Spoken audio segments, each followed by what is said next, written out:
Hi everyone, thanks for tuning in to the very first edition of InCorp Group's Pro Business Podcast Series. I'm Eric, the Chief Business Development Officer of the group, and I have my colleague Elton, our Deputy CEO with me today. Hi everyone. So InCorp Group is a Singapore headquartered group that specializes in providing corporate services as well as business advisory works in 7 countries within South Asia. For more details of what we do and where we operate, please visit www.incorp.asia for more information. So Elton, to start off, can you share with our audience what our Pro Business Podcast series aims to achieve?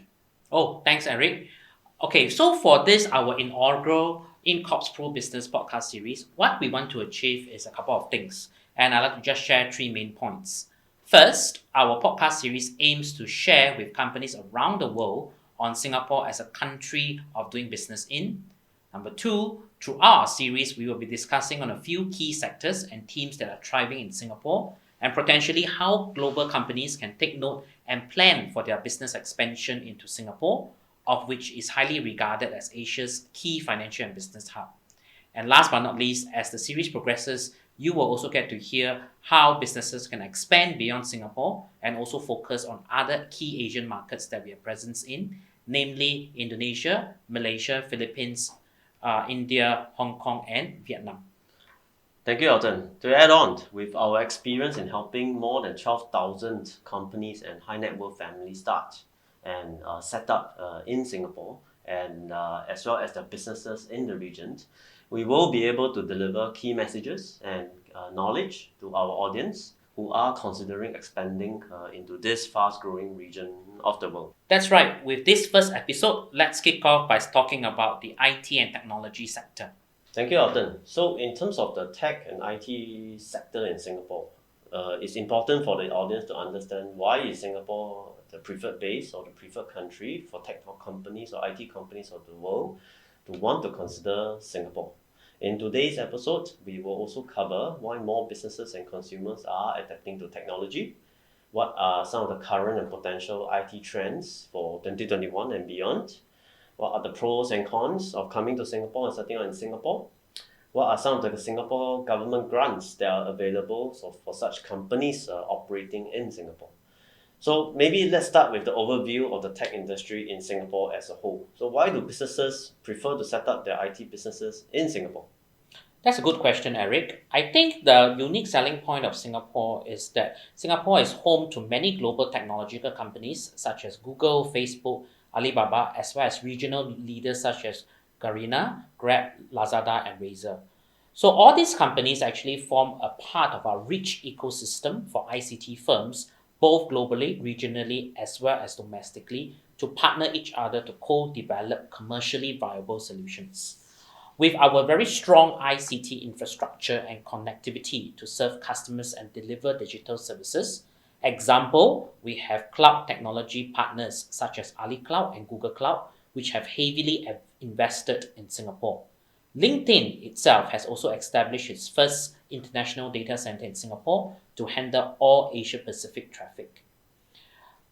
Nonetheless, we also have a strong pipeline of digital talent with our local universities working closely with industry to jointly develop modules to train industry-ready talent to capture the rise of fintech opportunities in Singapore and the region.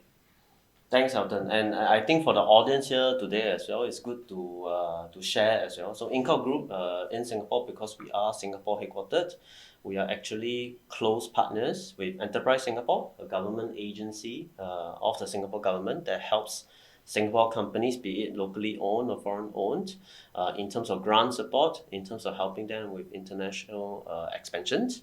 We are also partners with ACE, which stands for Action Community of Entrepreneurship. This is the tech organization or tech ecosystem organization that is funded by the Singapore government that works with us very closely as a close partner to help tech companies of the world set up and prosper and international expand out of Singapore. So I think everybody will have already known that Singapore will be a good starting point for this industry. So what are the growing business trends for this industry, Elton? Okay, I think the key trends that you can see, as what Eric has mentioned, we are key partners and we are watching this space very closely. And I'd like to share with you today the three key trends that we will witness in 2021, not only in Singapore but also globally.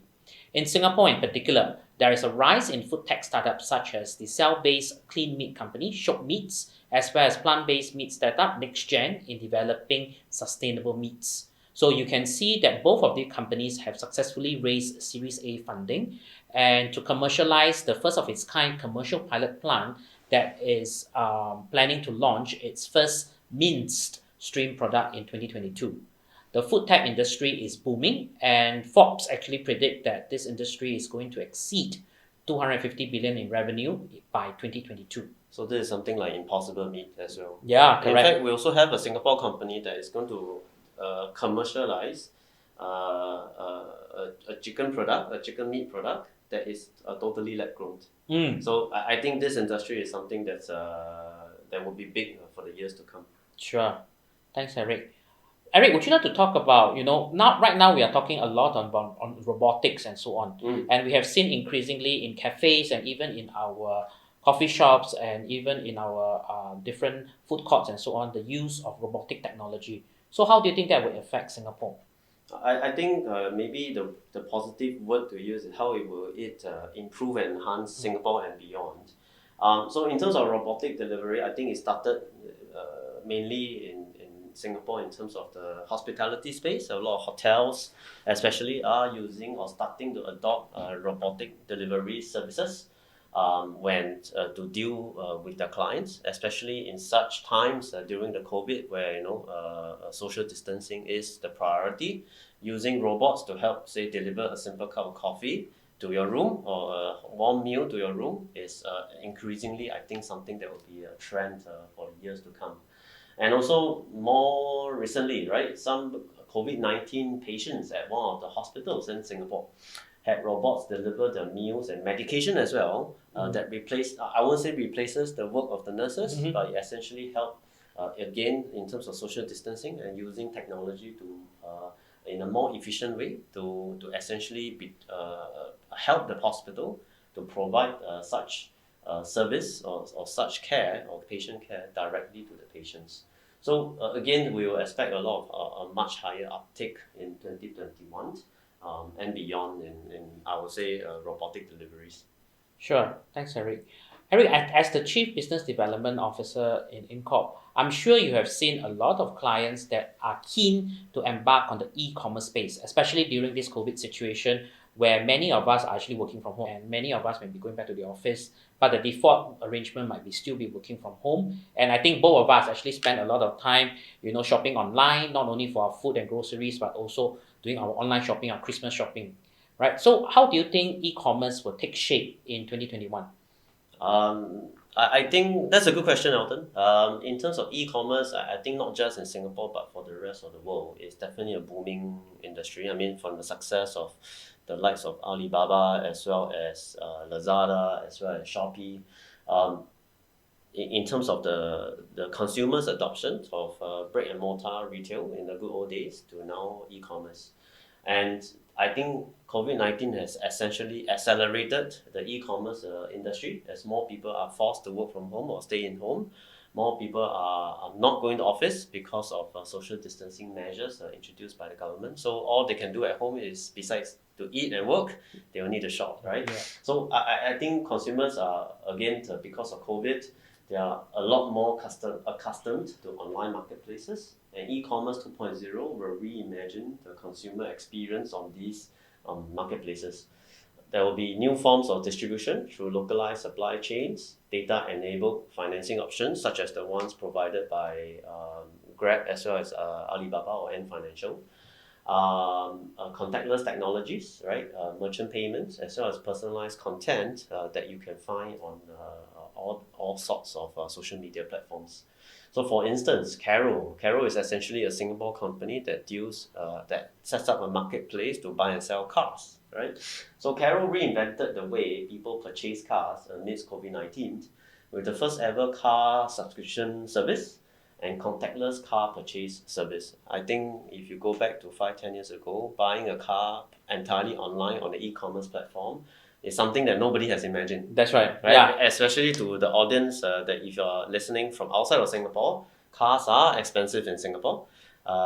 Particularly because of the reason that all car owners, before owning a car, they will need to get a certificate of entitlement from the government, which costs as much, if not more, than the car itself. Yes. Right? So nobody would have imagined in Singapore that you can essentially buy 100,000 worth of car entirely online. So this is one example of how e-commerce space, whether or not accelerated by COVID-19, has enhanced or has grown by leaps and bounds over the past 5 to 10 years. We'll expect a lot more marketplaces that focus on a core set of products while expanding on adjacent services.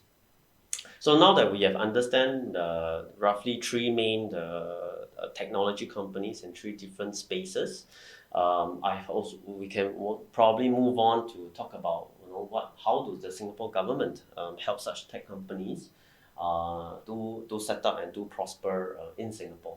So maybe Elton, you can share a little bit more about the Singapore grants that the government gives with a few examples. Sure. Thanks, Eric. And I think all of you might be very interested, especially if you're overseas and you're thinking of setting up any of these companies in Singapore and to catch on the bandwagon of these expanding industries that we have mentioned earlier. So the government is actually very, very pro-business, and we are actually helping a lot of our companies, big and small, to go digital in a variety of ways. One of the initiatives that the government has put forth is the SME-Go digital program, which is by the IMDA, one of our Infocom development agency in Singapore. Basically, this government agency comes about with different various programs that helps SMEs, the small medium enterprises, to actually help to cope with the COVID-19 situation and basically to move from the physical kind of transactions to move them online in order to actually digitalize a lot of the services that we have that are targeted at not only F&B or retail industries, but across all the other industries as well. All right, even aviation. So that means, Elton, if your tech company is focusing in providing, say, for example, a SaaS service for small, medium, or large companies adopting new digital solutions, essentially the government is helping you adopt the digital solution with a little bit of financing. That's right. Or co-financing support. That's right. And with this grant, Eric, if you realize that the government actually co-funds up to 70% of your cost when you actually digitalize using your services. So in fact, you can actually make full use of this grant to actually offset or defray some of your costs that you want to implement such services. So companies looking at coming into Singapore or setting up Singapore or even existing Singapore companies should take advantage of this grant and then try to upscale your services and to increase productivity. Definitely. Next, there's also the 5G innovation grant that actually helps Singapore companies to actually adopt 5G technology to spur economic growth, as well as the overseas participation grant. This is unique to the media profession industry that help to internationalize their programs in Singapore. Because I think a lot of us actually in Singapore, we're a very small country, and our government is actually encouraging us not only to go regional but also to go global. So we do have a couple of overseas partnership grants that we can help the various industries to actually scale up regionally. Thank you, Elton. In fact, there's a few other grants that's more specific for tech companies as well. So for example, Enterprise Singapore, they run a series of grants called the Startup SG grants or initiatives. So whether you are a tech company looking for funding and you're looking for government funding, there are a few series of support or financing schemes of which the government itself takes a direct stake in your company alongside some of the established VC or PE investors.